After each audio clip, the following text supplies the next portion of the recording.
We're looking at an episode called Street Talk, and we want you to hear what we talk about on the streets. We will be talking about pro-life, anti-life, and what is going on in the community. And we want your feedback. Thank you. I want to ask you something, brother. And it's good, brother. I would like to ask you, brother, how do we stop the criminal activity in Chicago and the United States, because the economy is in shambles, the prices have went up? How do we minimize the criminal activity? Okay, I'll address that in two parts, because I'm assuming when you say the criminal activity in Chicago, you were referring to the quote, black on black violence that is going on in our community.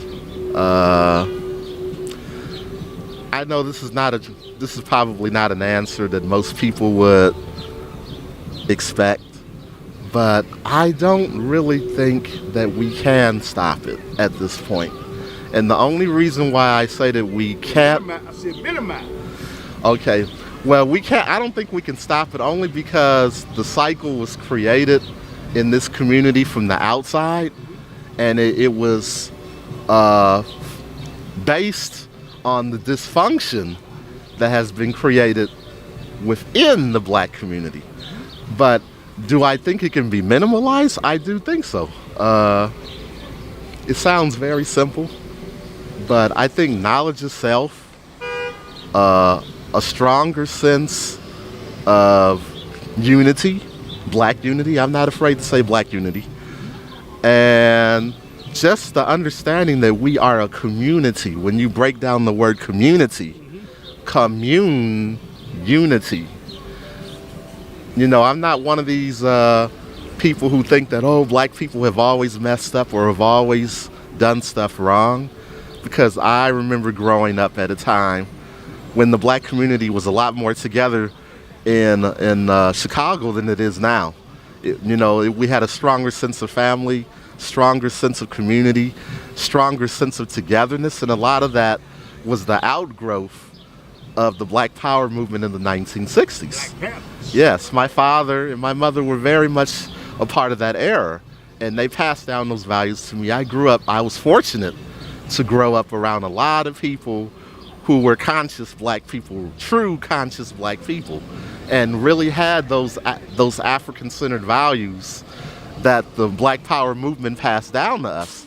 And I feel like that is the only way we'll be able to minimalize it. These young brothers and sisters out here, we have to teach them the same things that a lot of us learn. Those of us who know, those of us who've been taught, we have to teach those things to the youth today. Because back in the day, we had a lot of different groups. We had organizations who were trying to teach that and who were successful. Like, I have to give credit to the Nation of Islam, to people like Elijah Muhammad and Malcolm X, because they really did a lot to galvanize the black community, to encourage pride in self. That is another thing that we need. We have to have pride in ourselves again, because I see a generation that's come up behind the generation that I came up in. I came up in the so-called hip-hop generation, but we still had a lot of consciousness then. And I see a lot of people today, they really believe that their identity as black people is connected to being a thug, or being connected to being a gangster, or being connected to something that's considered to be negative. And there was a time when black people didn't see themselves that way. They saw themselves as kings and queens, as revolutionaries, as thinkers, as mothers and fathers of civilization, because that is what groups like the Nation of Islam taught. That is what groups like the Black Panther Party was reiterating. That is what groups like the Nation of Gods and Earths taught. That is groups even like the Sunni Muslim community that Malcolm was a part of was teaching to black people. I include them all. They all played an important role. Malana Karinga, Malefi Asante, they all played a role. Dr. Bobby Wright, they all played a role. So we have to pass all these teachings down to the young people today. We have to show them how it is relevant.